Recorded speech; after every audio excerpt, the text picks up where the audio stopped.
So we're going to see about advanced encryption standard for an intrusion detection with the Honeypot server. In this we are going to see about how the data will be protected with the privacy process, as well as how the attack can be monitored with the Honeypot server. So first process is that data holder who's going to be uploading the information. As of information can be secured initially, but the data user needs to access means need to give the request, but authentication can be done only by the data sender. And meantime, if the attacker has been logging as like a data user, means at the time in the cloud server we are going to be having honeypot monitoring if it's been enabled at the time of data user login.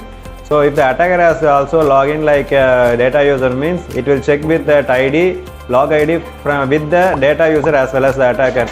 If it's been differ, means the accessibility with the attacker will be blocked both from the honeypot monitor side for the attacker as well as the user. The user will be blocked as well as the attacker also will be blocked from the accessing of information. With this way, attacker can be blocked and privacy of information can be secured through the honeypot attack monitoring.